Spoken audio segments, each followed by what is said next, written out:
Hey Bustmob! Today I am going to be interviewing Dr. Hunter, who is our Amelia Aesthetics Raleigh surgeon.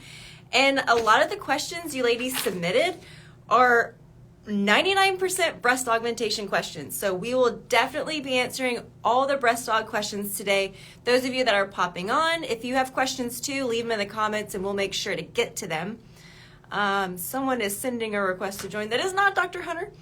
But we also have one tummy tuck question. So if you guys have questions during this live, please feel free to drop it in the comments and we will address it as we can. Hunter is coming on down right now.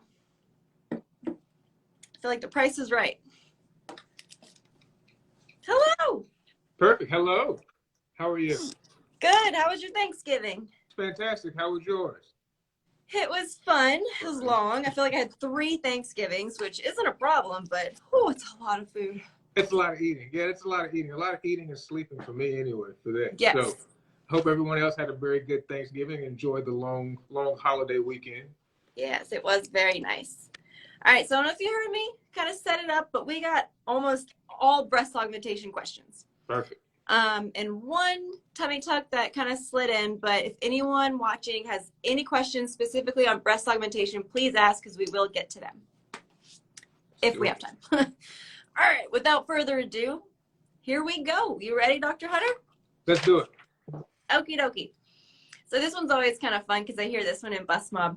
I feel small crackling sounds around my implants when I'm recovering. Everyone said it's normal, but what is it? So the crackling again. Well, I'll cut to the chase. It's totally normal. Usually, what it is just it's air that's around the implant, kind of inside the pocket. So anytime you open anything, whether it be for breast aug, whether it be reduction, tummy, whatever, air can get inside of the wound because it's open, obviously, just to the air. So when you close it up with the breast aug, particularly if it has like fluid that's around it, because we wash everything out, keeping everything nice and clean and use antibiotic wash, then that air mixed with the fluid, mixed with the implant that kind of slides around, makes some funny noises. But it will go away. It just takes time, but it'll go away. So when people say crackling, I also hear boob farts. Have you heard that one? I have not, but I feel like I pick up a new term every time I come to Bustmob, so it's awesome. I love it. Yep, that's another one. So if anybody happens to call and ask about boob farts, now you know it's crackling. Now I know. Next question. Here's the only tummy tuck one, and then we're straight breast aug. Do it. Are there any exercises that I should be doing to help sit up straighter after a tummy tuck? So here we use the rapid recovery exercises for breast and for tummy. And actually, one of the tummy rapid recovery exercises is to try to help you stand up a bit. And so we do like wall sits or wall stands. And essentially, you try to put your back against the wall and you try to get your heels back against the wall so that you're standing straight up.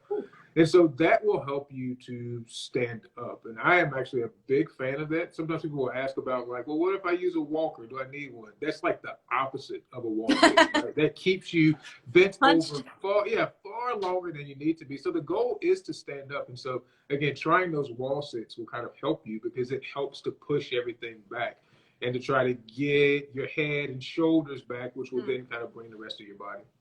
Is there any risk of like somebody doing it too hard and splitting something?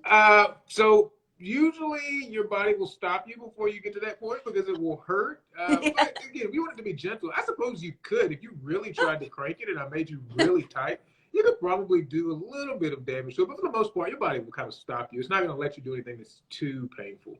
Got it. I forgot. You know, we have pain sensors that say, no. Yeah. We had a question. Let me see if I don't want to miss it because I know I'll get to going. Okay. Nina, is it possible to have a breast lift change? It's possible have breast lift change implants and tummy tuck. Okay. So can you have your breast lift and implants changed during a tummy tuck? You could, yeah. That basically is kind of the same thing as kind of your general mommy makeover. We do a lot of lift and implants and then a tummy tuck. So you could switch the implant out. It actually might make it a little bit easier or more straightforward if you already have implants and they're going to stay in the same location and then just do a lift around it. So yes, definitely totally possible for sure. Cool. All right, here's a good one. We hear pocket work kind of thrown around here or there. So this question was, with a first-time breast augmentation, not having a lift, is there any pocket work that's done, or is that just a term used during revisions? So what is pocket work? It is actually mostly just used for revision. So I'll go back to the last question that we just had, right? If you're doing an implant change, right, and they lift kind of thing. So if in that situation, let's imagine you wanted to go smaller or larger. If you want to go smaller, the pocket work would involve me trying to make that pocket smaller so the implant doesn't swim around inside of kind of this overly large pocket. And if I wanted to make it bigger, then the pocket work is to release the pocket, make it bigger, to put in a bigger implant. And so when you're doing a primary, or the first time you're doing augmentation, there is no pocket, right? Really, like I'm creating the pocket. So the pocket work is me making the pocket either on top of the muscle or under the muscle. But usually you don't do any kind of tightening or anything beyond kind of opening it, because you really can't at that point. Really, to do more pocket work, you need a capsule to either suture, tighten, do something with, or kind of release it. So short answer, no pocket work, particularly in the beginning, in the usual sense of the way we refer to pocket work. Got it. So is pocket work something that you would do if someone has like displacement, like lateral displacement, things like that?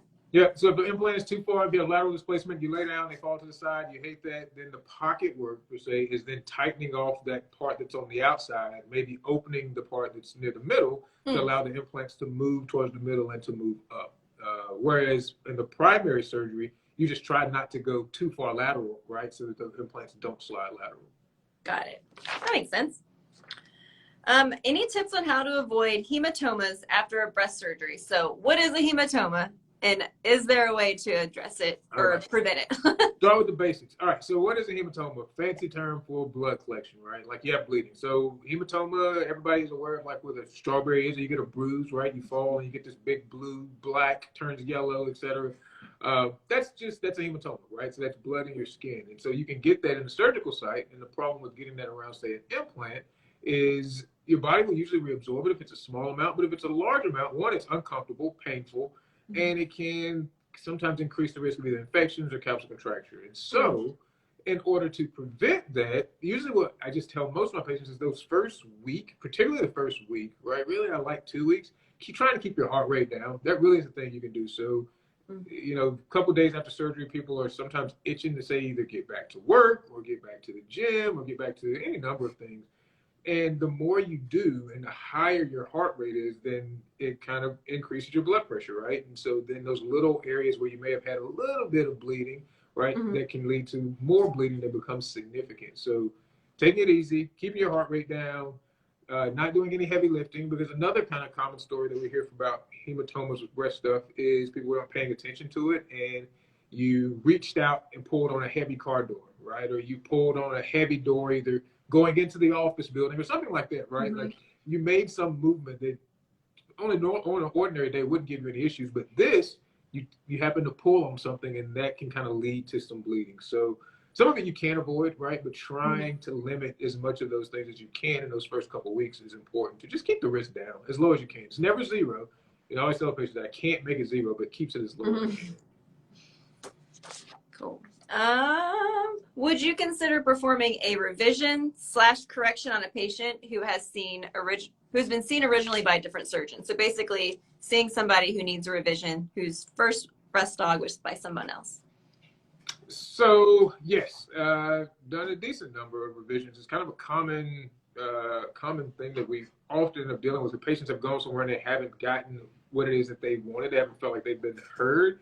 And so I will say yes to a certain degree, right?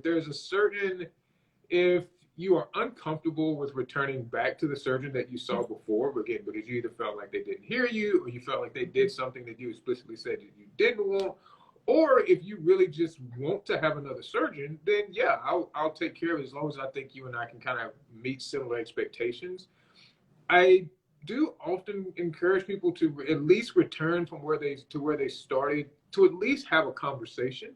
Because I know me as a surgeon, right, if I do a surgery and the patient isn't thrilled with it, sometimes that can happen, right? I mean, that's just kind of the nature of the business, right? We didn't necessarily align our expectations, but I would want the opportunity to try to fix it. And so with that, I'm always saying, well, did you talk to them? Do you want to? I never tell them they have to go back, but I at least mention it.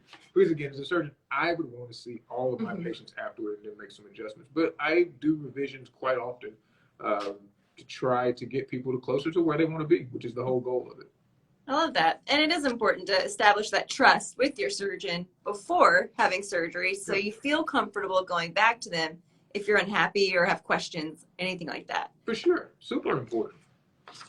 Number 6. We're doing great. All right, we're rocking. I like it. I thought I saw one more, so let me just double check. I don't want anyone hanging. No, we did good. Okay. So y'all that are still on here, if you have questions about breast augmentation or anything else, you can drop it in the comments. Love Dr. Hunter. He's so realistic and humble. That's so sweet, Queen Pen. Thank you. Well, thank you. I appreciate it. We try. We try. We got good surgeons here at Amelia. All right. So if you guys have questions, drop it and we'll answer. Okie dokie. So why would one areola stretch larger? I spelled larger wrong. I put logger. Larger than the other one after a breast. At 6 in the morning. I shouldn't be. Can it be corrected if one areola is stretched larger after a breast lift? So if you have a breast lift, why would one be stretched larger than the other? And can it be corrected? So ideally, we try to make them obviously exactly the same size. And most surgeons are going to use, sometimes people freehand it, most people use like a cookie cutter, right? To kind of try to make them exactly the same size. But your body is always a little bit different. And so if you used a larger implant on one side, right, it's more stretch. It certainly is an issue. If one breast is a little bit larger, it's a little bit more stretch, right? If you happen to have wound healing issues on one side and you didn't have it on the other, potentially a little bit more stretch. Or if one side just happened to be kind of tied a little bit tighter than the other. Those are all things that can kind of lead to a little bit of a large areola on one side maybe than the other. Again, that would be the kind of thing too. If that bothers you, then that should be easy enough to kind of fix after. But particularly with using different size implants and different amounts of breast tissue, just the different weight, which led to different size areolas in the beginning before you even had surgery. Those are all things that can make the size a little bit different on each side. Oh, makes sense. And we got a question up here. How much natural breast tissue is removed with a breast lift?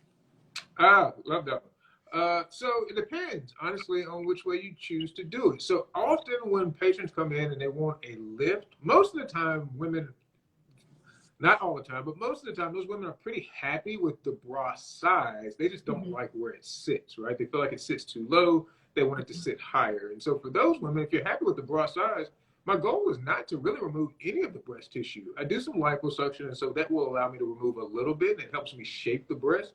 But what I usually end up doing is what's called an auto augment, which is where I take the tissue from the bottom, and which is where you don't want it, and I move it up to the top and suture it, and I try to hold it there, which is where you want it, more full and higher.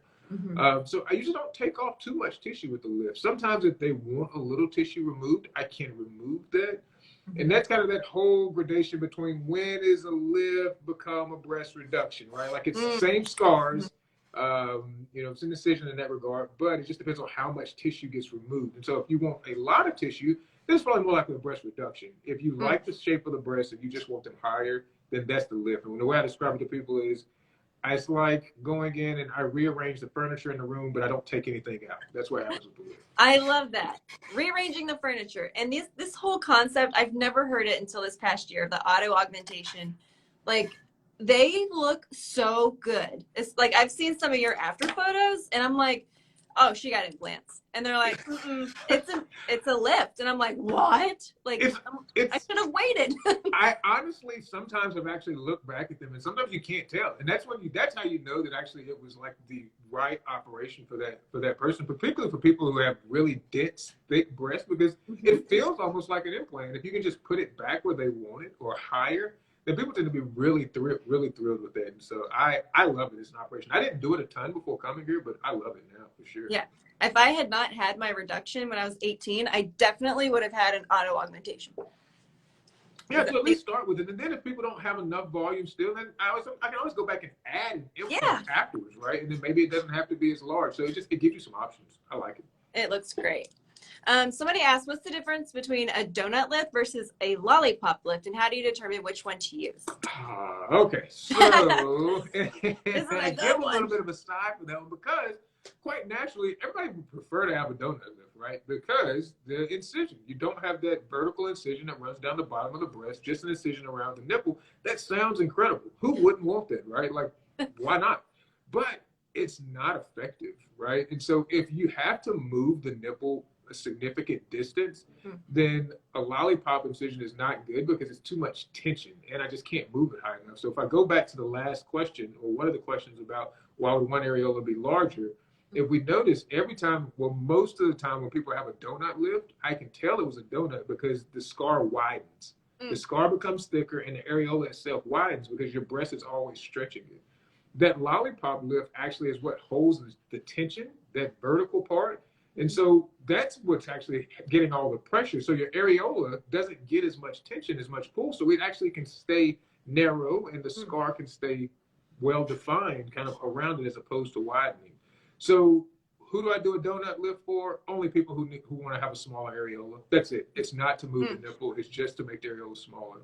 And who gets a lollipop lift? Practically everybody else who I need to move the nipple because I think it's the most effective way to move the nipple. And that scar tends to heal again really well for people who need the nipple moved and are looking for a certain shape.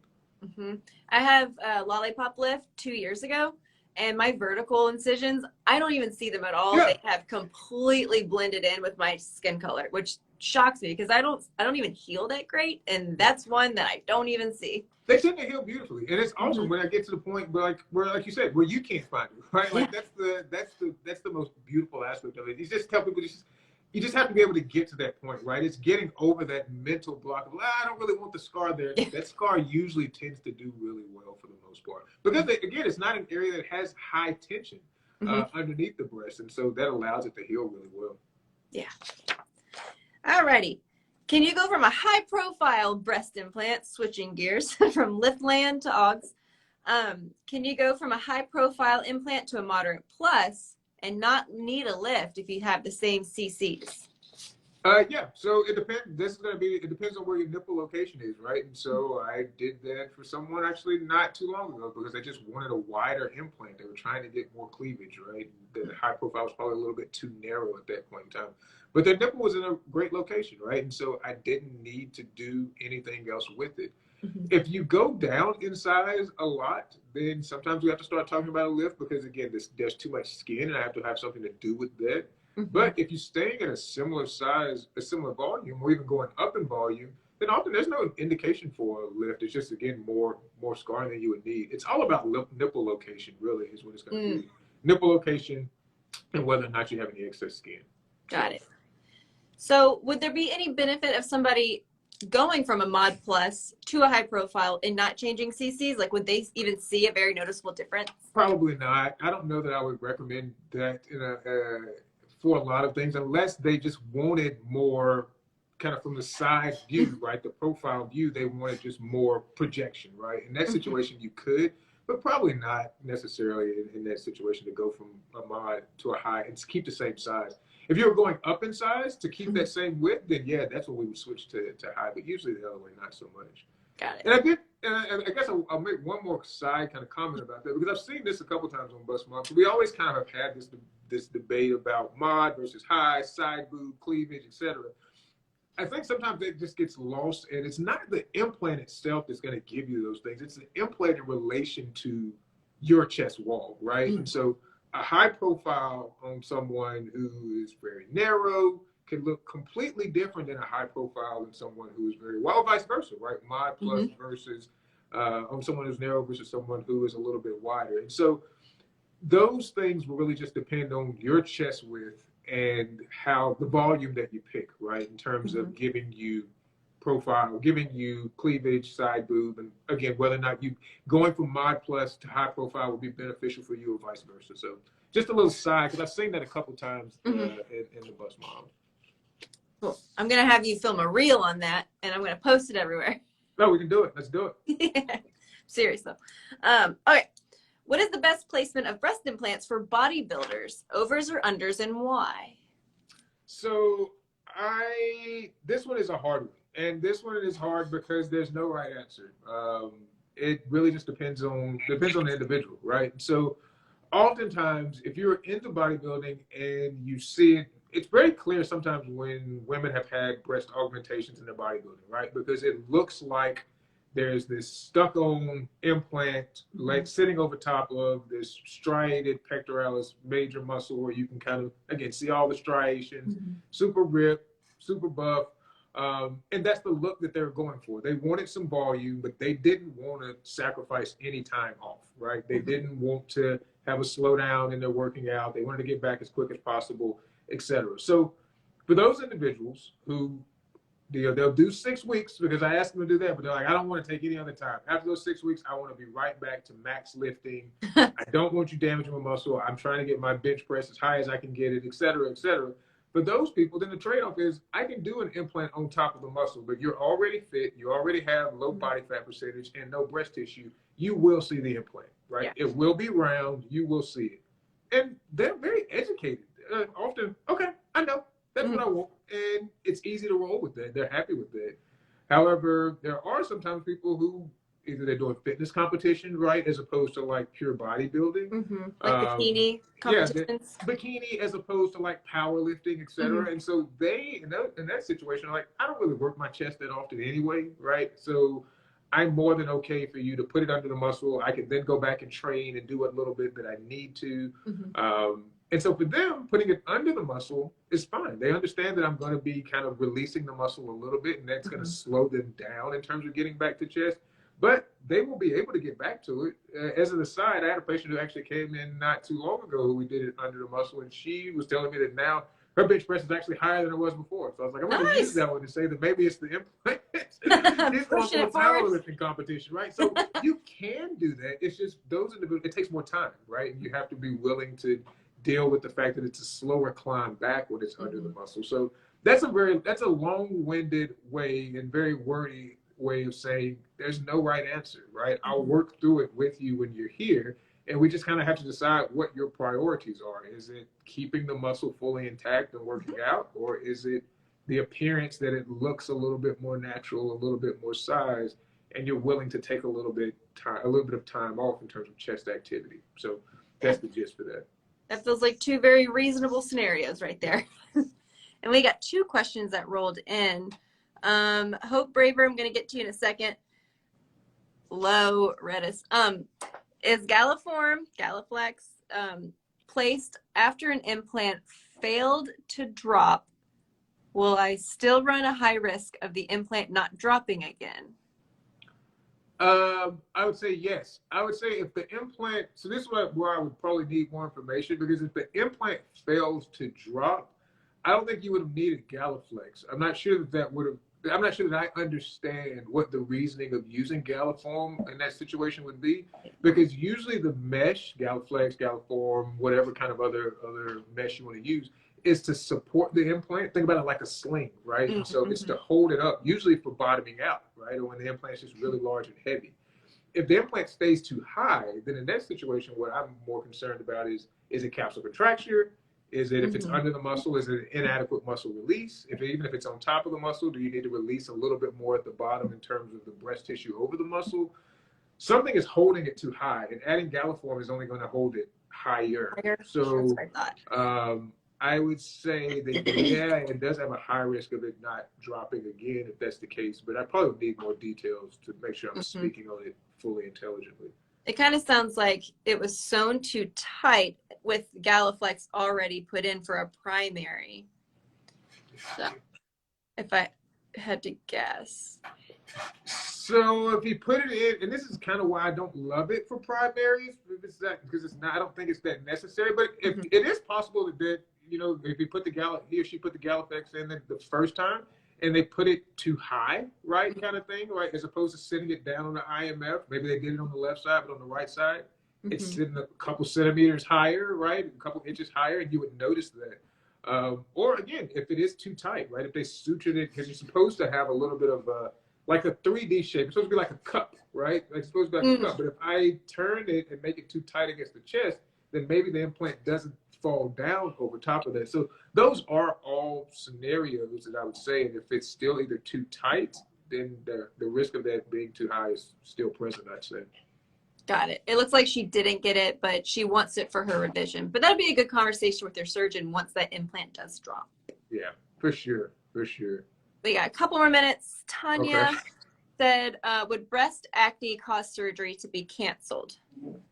So if you have... That's a good question. I've folliculitis- never heard that one before. Well, yeah, if you have folliculitis, right, an active infection at the time where I'm going to place my incision, then I would probably say I'd want to wait potentially on that, because I don't, particularly if I'm putting in an implant, because it will increase the risk of you getting an infection if we operate through an infected field, right? Mhm. So if you're getting a breast aug, but you have acne, say, way up on the upper pole, then that's probably okay, right? But if it's near the incision, I'm a little bit more concerned and want to make sure that we can kind of get that taken care of before we start putting incisions in that area. That makes sense. Let me just double check. We didn't skip nobody. Oh, I see her. She said it's so be too tight and I have very thin skin. So yes, that certainly is a possibility. If it's too tight and he didn't, ideally he would fully release it the next time or release it more to help it fall. But that's a hard one. The mesh, it always comes up. People ask about the internal bra, which I think is more marketing. It is not without its own issues. So yeah, that's just another thing. Okay. That's something we've been talking a lot about in Bustmob. Like, a lot of people are starting to hear more about mesh being used for primaries, but those are usually like Florida doctors where they're doing really large implants that are sometimes double stacked, which is also another conversation on its own. Yeah. But I'm like, I feel like mesh is better, not as a preventative, but as a treatment. Like it's a corrective, not a preventative. That's my approach to it at this point in time. I'm always willing to learn anything, but at least from everything that I have seen and I have learned to this point, it is but more so used as a treatment for a problem as opposed to a preventative thing, for sure. We got one really big question. What you got? Carly, this might be our last one. How many centimeters over BWD is too many? So I think a lot of people are afraid of going too far outside of their BWD when it like blowing out the sides of their breasts when choosing an implant. Because I know a lot of women are starting to look at the charts and they're starting to measure and they're getting really in the weeds. So, yeah. So here's the thing as far as the BWD or BDW. So you can really get in the weeds with this, right? First off is there's no set measurement, right? It's kind of it's like measuring a bra, right? You could measure your base width as something entirely different than I could measure the base width, right? And we could be 2 centimeters off, right? And be thinking that we're measuring the same thing because maybe I started a little bit on the sternum. Maybe I went, where's the anterior axillary line? Is it here? Is it there? Like, there are all these things where it's not a solid number, right? And so with that, I think that's where at least here, we try to encourage the patients to let us really help them with that as opposed to coming in saying they know exactly what it is that they want. Because what I can then think about is that if you pick the number, right, and it's really high, you want 700 cc's, right? We'll just go with that. But your base width is 10. I will tell you, if I can get it to fit, we can do it, but I'm going to have to go high profile, right? And at that situation, it doesn't really matter to me how much it hangs over the edge. I know I won't use a wide implant. I won't use the widest one that I can because it's going to be too wide, but I'll give you the narrowest implant that I can that has the most volume. And if that hangs over what would have been our standard base width measurement, that's okay.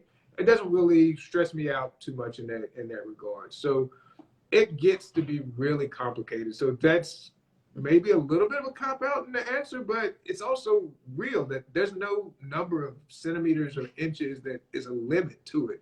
Yeah. I just think that when I see someone's narrow, I'm probably going high if they want a wider, if they want more volume. And when I see someone who's a little bit more wide, that gives me more room to stay more of a moderate, more of a wider implant, again, until I get to a certain volume. And then I need to still switch back to high profile. So I use it to a point, but once I've gotten beyond what I think is the base width, then I just go high profile. And if I'm over the volume, if I'm over the base width, whatever, we just kind of yeah. But there's no, and it's because like what I measured again may not have been even accurate, right? So it's a hard thing. It's like measuring bras. It just depends on where you go. Yeah. As honest as I can be Yeah. about it. It's a headache. But I like to tell people, like, even I went into my first breast dog and I was like, I'm gonna get 550 high profile, whatever. And he's like, no, you're getting 375 moderates. And I was like, oh. Because based on like the photos I showed him, that was what was right for me, not what I liked on this one girl on the internet that has a completely different body as me. And that's the hard part, and that's why I think sometimes photos can kind of be, they can kind of sometimes be hard to kind of work around, because the photos. Then I also have to explain to people, like, I know that you love this one, but that's not quite you. But I love it because Yeah. it shows me what you want, and so then I can work with you to figure out how I can get you from where you are to where this photo is, right, or as close as I can. So they're great. Just have to kind of keep in mind that you and her probably started at different positions, and that's okay, right? We'll just kind of figure out how we can get as close as we can in the end. Well, we are over time, Dr. Hunter, and I know that you are busy today because you were in clinic, so I want to respect your time. But thank you so much for answering all these questions and for being in the Bustmob community and Ask a Surgeon, answering questions for ladies. I just think that is so cool that all of you guys at Amelia Aesthetics just pour your time into us to answer our questions. So thank you so much. Oh, it's awesome. It's a pleasure. The community is awesome. I'm glad to be a part. Thank you for doing the interview. Thank you guys for tuning in. I look forward to the next time. And I'll see you in a month, gusts up to a month and a half, because Christmas is coming. Merry Christmas to everybody, or Merry Early Christmas, and so I'll see you guys in after. That's right. Merry Christmas. All right. Happy holidays.